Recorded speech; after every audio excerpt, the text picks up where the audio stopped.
Assalamualaikum warahmatullahi wabarakatuh. Hai semua, selamat datang dalam podcast kami. Oke, sebelum kita mulai podcast ini, kita better perkenalan dulu nggak sih? Benar banget, mulai dari aku ya. Hai semuanya, nama aku Afifah. Oke, hai semuanya, nama aku Dinda. Kami berdua akan menemani kalian sebagai host podcast pada kali ini. Oke, jadi kira-kira kita mau bahas apa ya? Apa ya, Din? Di sini aku lihat udah ada 3 teman kita nih. Kira-kira kita mau bahas apaan sih hari ini? Penasaran gak sih? Pastinya penasaran dong. Ya, kalau penasaran kita ikuti terus nih podcast kita mau bahas apa. Jadi hari ini tuh podcast kita tuh bakal bahas tentang bagaimana sih cara mengatasi kekerasan pada perempuan dan mewujudkan kesetaraan gender melalui perspektif feminisme sama ajaran Islam. Wah, bagus banget ya, Din, tema podcast kita hari ini. Oke, gimana kalau kita langsung mulai aja, Din? Setuju banget nih. Oke, jadi kita mulai. Di sini tuh kita ada kedatangan narasumber yang cantik dan tampan deh. Boleh dong kalau perkenalan satu persatu, namanya siapa? Betul banget, biar kita makin asyik nanti ngobrolnya. Oke, silahkan perkenalan buat teman-teman kami semua. Ya, halo semua. Perkenalkan, nama saya Faurta.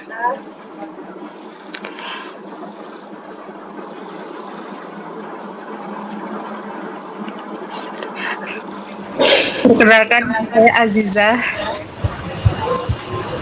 Untuk saya Surya semua bisa bilangnya Pak Surya. Oke, jadi kita semua kan udah saling kenalan nih. Gimana nih kalau kita langsung aja mulai podcast pada hari ini? Oke, jadi kita mulai tanya-tanya nih pada teman-teman yang cantik-cantik dan tampan. Oke, langsung aja kita mulai nih ya. Dari topik yang kita bahas, itu kan bahas feminisme ya. Sebenarnya feminisme tuh apa sih?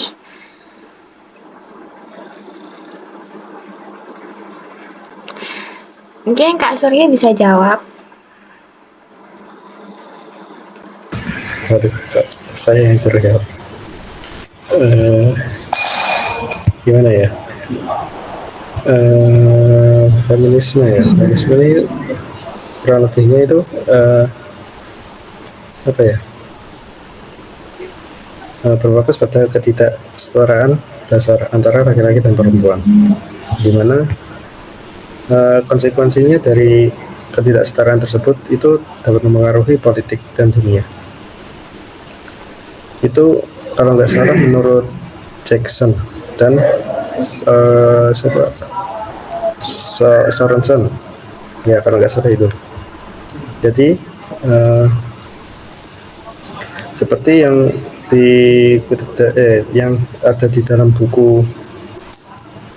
yaitu Kate L. Simcoe, kalau nggak salah itu Kate L. Simcoe.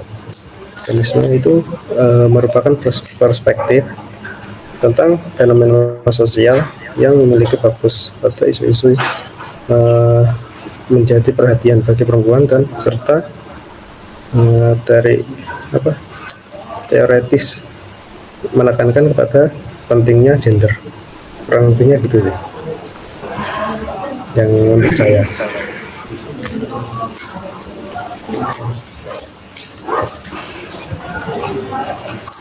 Oke, keren banget ya jawaban dari Surya ini.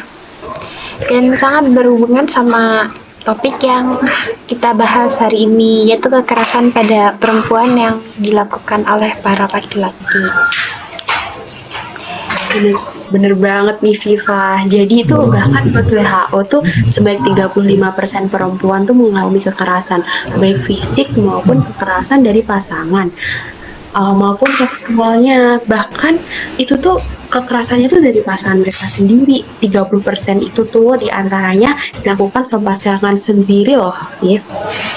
Duh, sedih banget ya. Kira-kira Mbak Verta tahu nggak sih apa sih yang bisa jadi penyebab atau faktor perempuan itu selalu ngalamin tindak kekerasan? Ya, sebenarnya banyak sekali faktor yang mempengaruhi hal tersebut. Salah satunya yang sangat berpengaruh itu terdapat pada norma-norma gender yang kalangan masyarakat seperti perempuan itu orang yang lemah. Mereka pantas menerima perlakuan kekerasan oleh pasangannya. Dan perilaku tersebut dipandang sudah wajar dan merupakan hak bagi laki-laki. Seperti itu.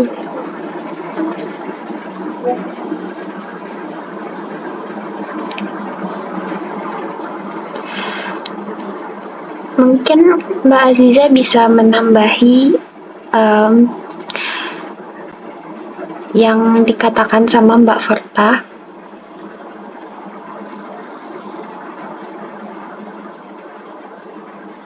Ya, contohnya seperti apa? Ya, seperti kekerasan seksual dan banyak diskriminasi yang terjadi di kaumnya perempuan kayak itu. Dan banyak sekali terlibat untuk hak-hak yang banyak sih, kayak kekerasan seksual dan identitas gender. Jadi masih banyak banget ya kayak norma-norma gender di kala masyarakat yang seringkali dijadiin justifikasi atas kekerasan laki-laki terhadap perempuan. Jadi nggak dapat dipungkiri kalau beberapa hal itu emang laki-laki punya power gitu ya di kedudukan di atas perempuan, kayak di rumah tangga ataupun tetap aja sih bakal dijadiin pembenaran atas kekerasan domestik yang seringkali terjadi.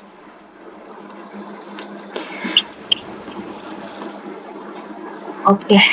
Banget sih. Mbak Forta, mic-nya dimatikan. Ya, maaf. Ya, benar banget.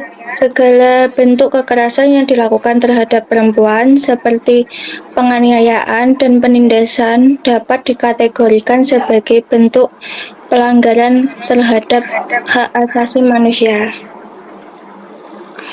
Jadi sebenarnya apa sih arti kekerasan terhadap perempuan itu? Menurut Mas Surya mungkin. Baik, menurut saya ya, kekerasan seksual itu adalah segala tindakan yang berakibat entah itu secara fisik, seksual maupun psikologis, termasuk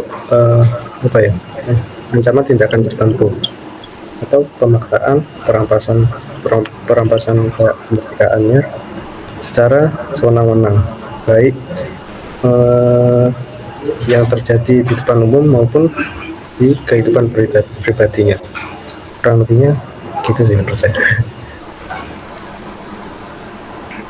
Wah, makasih nih pada Mas Surya yang mau jawab pertanyaan dari Mbak Viva. Selanjutnya, ada apa sih? Jenis-jenis apa aja sih kekerasan itu sendiri tuh? Kekerasan dalam perempuan itu ada apa saja sih jenisnya? Gitu. Mbak Forta, silahkan mungkin mau menjawab. Ya, terdapat beberapa jenis kekerasan terhadap perempuan, seperti kekerasan fisik, kekerasan secara verbal, dan kekerasan seksual. Adapun contoh-contoh dari berbagai kekerasan tersebut. Yang pertama, kekerasan secara fisik, yaitu contohnya kekerasan penganiayaan. Contoh dari kekerasan verbal yaitu perilaku intimidatif, dan contoh kekerasan seksual yaitu pemerkosaan. Wah, jadi gitu ya, jenis-jenisnya kekerasan dalam perempuan itu ada banyak guys, ada 3. Jadi yang pertama ada fisik, verbal, sama seksual. Oke, selanjutnya ada yang tahu juga nggak sih gimana perspektif kekerasan terhadap perempuan itu dalam pandangan Islam? Mungkin ada yang mau jawab kah teman-teman narasumber? Baik. Menurut saya ya, di dalam perspektif agama Islam itu nggak agama Islam saja sih menurut saya. Kekerasan seksual itu mungkin ya, pasti ya, dilarang di semua agama, bukan Islam saja. Menurut saya itu baik laki-laki maupun perempuan itu sendiri.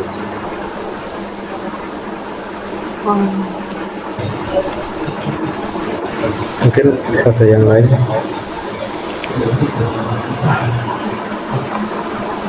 Menurut saya dalam pandangan Islam itu karena perempuan itu dimuliakan oleh Rasulullah SAW, namanya wanita itu dijaga, dilindungi, disayangi.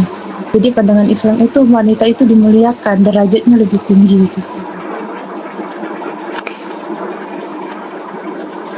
Bener banget, sama kayak di surat Al-A'raf ayat 33 yang bunyinya Tuhanku hanya mengharamkan segala perbuatan keji yang terlihat dan yang tersembunyi, perbuatan dosa, perbuatan zalim tanpa alasan yang benar, dan mengharamkan kamu bersekutukan Allah dengan sesuatu sedangkan Dia tidak menurunkan alasan untuk itu, dan mengharamkan kamu membicarakan tentang Allah apa yang tidak kamu ketahui. Oke, Mbak Forta bisa nambahin? Ya, namun walaupun agama dan pemerintah sudah memberikan larangan akan adanya tindak kekerasan, tetapi hal tersebut tidak membuat tindakan kekerasan menurun. Dan sudah jelas hal ini pernah terjadi bahkan sejak zaman Nabi Muhammad Shallallahu Alaihi Wasallam yang dalam masa 23 tahun berjuang untuk menghapus segala bentuk kekerasan melalui ajaran Islam, di mana tindakan sering terjadi pada perempuan. Contohnya, mengubur anak perempuan hidup-hidup karena dianggap lemah. Wah, sangat disayangkan sekali ya. Pasti ada dampaknya dong dari kekerasan itu sendiri. Menurut kalian apa aja sih dampak dari kekerasan itu sendiri? Dampak negatifnya itu sebenarnya itu baik secara fisik maupun secara mental. Jika secara fisik ya, korban itu mungkin akan mengalami kayak ya luka-luka gitu. Kalau secara mental itu bisa menjadi ya, kalau dia itu bisa kayak tahulah cara gimana memperbaiki mentalnya tersebut. Kalau tidak bisa menyebabkan dia itu melakukan bunuh diri atau apa gitu. Itulah yang dikhawatirkan.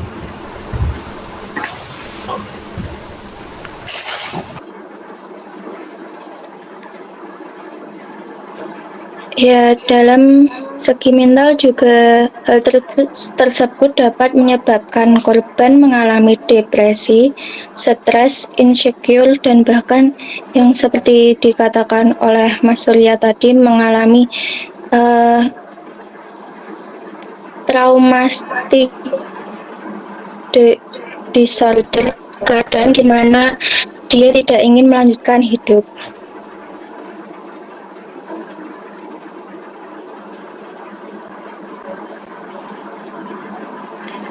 Mungkin Mbak Aziza bisa menambahkan.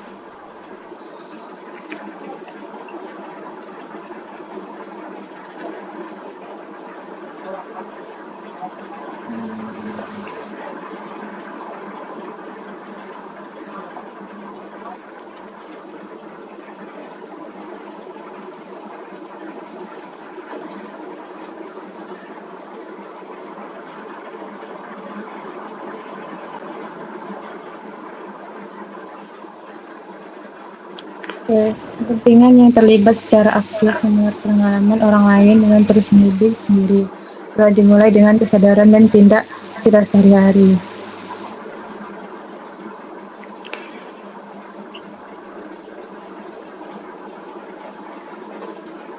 Oh gitu ya.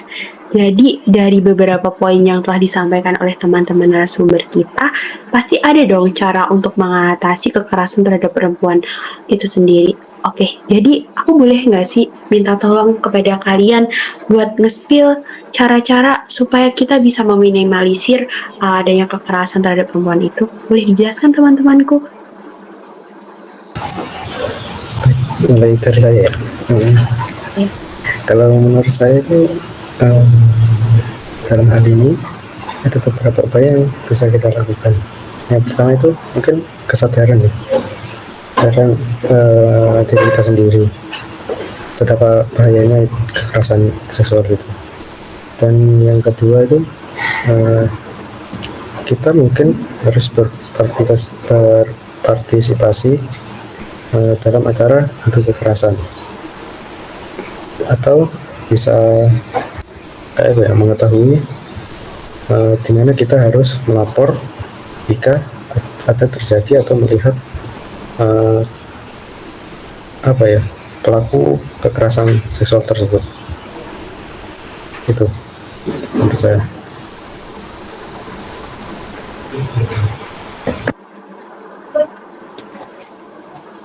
Mungkin ada yang mau menambahkan yang lain? Ya, benar banget. Kita dapat melakukan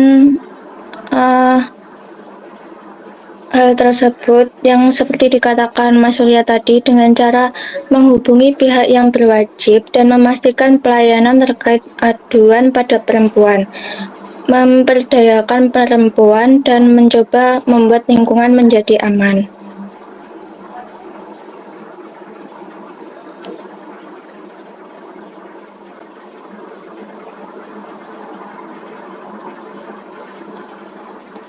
Aziza, apakah ingin menambahkan dari Forta dan Surya?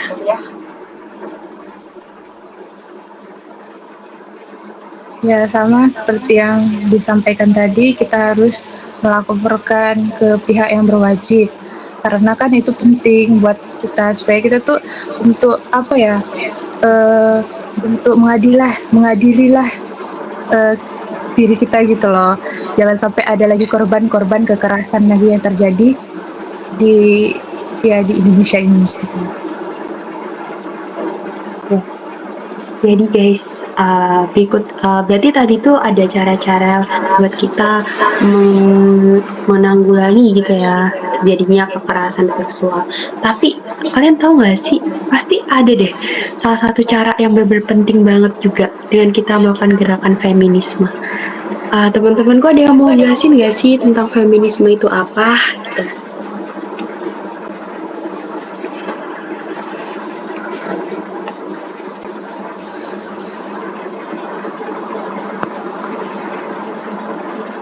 Mungkin Mas Surya bisa jawab pertanyaannya.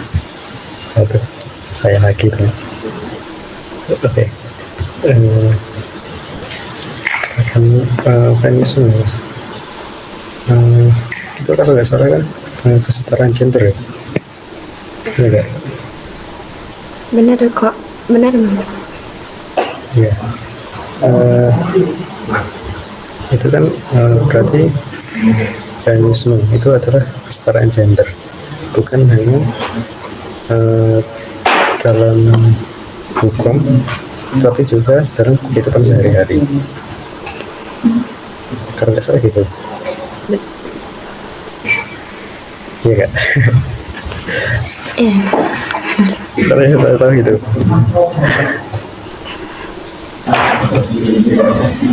Terus di sini tuh kan tadi kan kita bahas feminisme.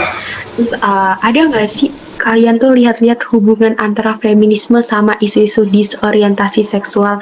Kan kita kan tadi bahasnya tentang kekerasan terhadap perempuan lah, cara menanggulangi lah, gini-gini lah. Nah, sekarang kita mau bahas tentang isu, ada nggak sih feminisme itu sama hubungannya sama isu disorientasi seksual? Apakah ada yang mau jawab kepada narasumber? Mungkin Mbak Verta bisa jawab.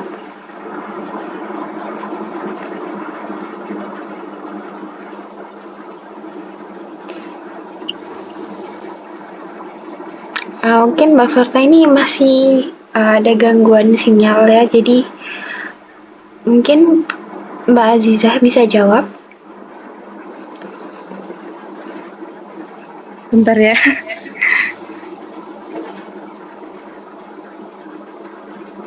Oh gitu, Kak Surya aja deh.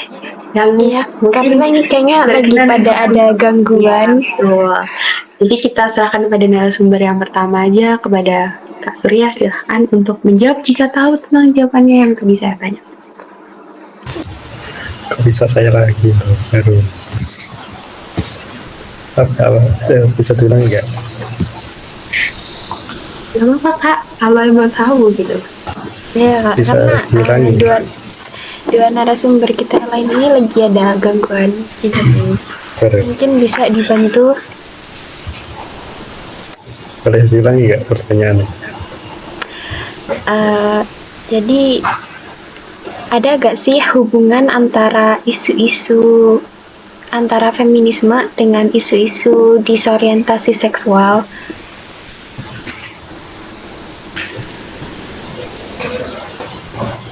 Baik, feminisme maupun isu-isu Disorientasi disorientasi seksual. seksual. Betul sekali. Keduanya kan itu memiliki tujuan untuk melawan diskriminasi dan ketidaksetaraan kan. Iya. Jadi keduanya itu mungkin saling terikat ya, karena melibatkan pertarungan untuk hak yang sama, terlepas dari orientasi seksual atau identitas gender. Mungkin kayak gitu kalau nggak salah. Jadi saya mulu yang jawab. Mungkin yang lain coba. Oke, jadi kita langsung masuk aja nih ke problematika. Apakah dapat disebutkan beberapa tantangan yang bisa dihadapi sama gerakan feminis saat ini? Jadi kalian tahu nggak sih, pasti kan kita kan berada di fase kayak era modern, semuanya benar-benar sangat maju lah, teknologi pun maju, benar-benar udah kayak di fase globalisasi itu penting banget gitu. Terus kalian ada yang tahu nggak sih gimana, apakah ada gitu tantangan yang dihadapi dalam gerakan feminis pada era saat ini gitu, era yang sangat global gitu. Mungkin Kak Forta mau menjawab pertanyaan dari saya? Ya, salah satu tantangan utama adalah resistensi terhadap perubahan. Banyak orang masih memandang kesetaraan gender sebagai ancaman, dan ini menciptakan hambatan bagi kemajuan. Jadi bagaimana sih isu disorientasi seksual itu mempengaruhi kehidupan sehari-harinya seseorang? Mungkin Kak Aziza bisa jawab.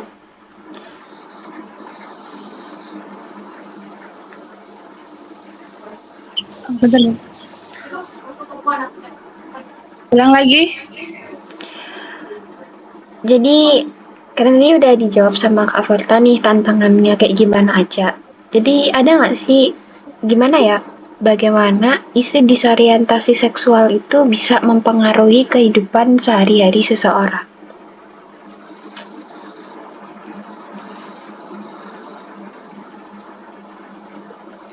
Dapat melibatkan memerangi atau gender dan menghadapi ketidaksetaraan yang masih ada.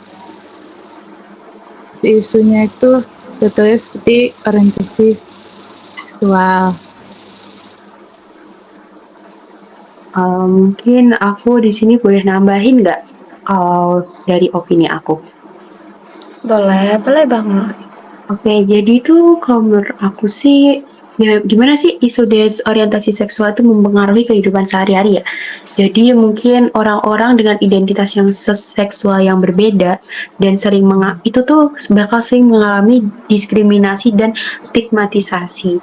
Jadi hal ini tuh juga pastinya dapat mempengaruhi mental, kesehatan, terus juga dapat merintangi partisipasi mereka dalam masyarakat. Pastinya juga isu ini tuh menyebabkan mereka terdiskriminasi karena pasti orang-orang tuh bakal ngejudge mereka lah, dan pasti mereka bakal kayak ngeliat, ih apa sih lo beda ya dari kita, gitu-gitu sih kalau mungkin dari pandangan saya tentang isu disorientasi sosial ini. Jadi sekarang kita bisa fokus ke solusi. Menurut kalian, apa sih yang bisa kita lakukan buat dukung gerakan feminis ini?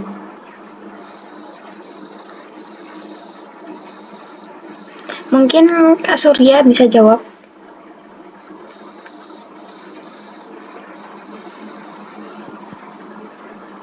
Silahkan Kak Surya untuk menjawab pertanyaan dari Baik, rekan saya. kalau soal mendukung saya sebenarnya sedikit kurang mendukung, sedikit mendukung juga.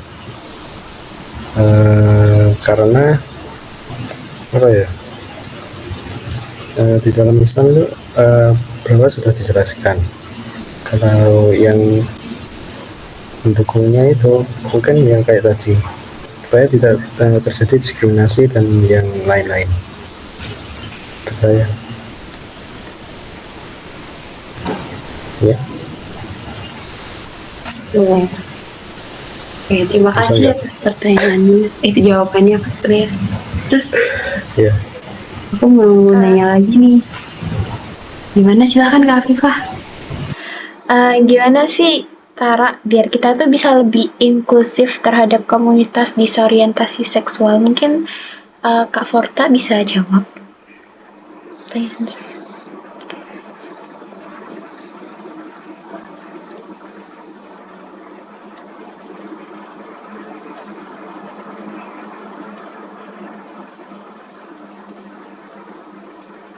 Kak Forta, mic-nya dinyalakan.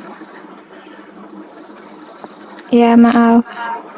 Inklusivitas melibatkan pendekatan yang terbuka dan menerima terhadap keberagaman. Kita perlu membentuk masyarakat di mana setiap individu merasa diterima dan dihormati, tanpa memandang orientasi seksual mereka. Oke, jadi itu sarannya benar-benar berharga ya. Makasih ya teman-teman buat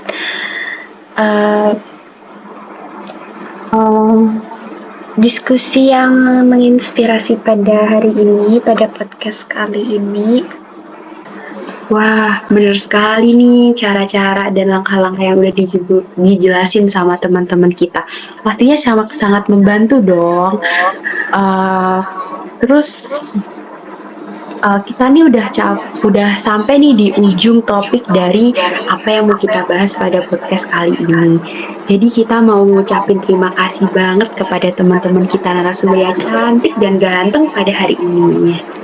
Terima kasih Kak Forta, Kak Surya, dan Kak Ajiza. Serta aku mau ucapin terima kasih juga kepada teman aku Kak Afifah yang rela jadi host pada hari ini. Oke, jadi di sini saya sebagai Dinda Zahra sebagai host pada podcast kali ini, dan saya juga Hijatul Afifah sebagai host hari ini. Sekian dari kami, kurang lebihnya kami mohon maaf. Wassalamualaikum warahmatullahi wabarakatuh.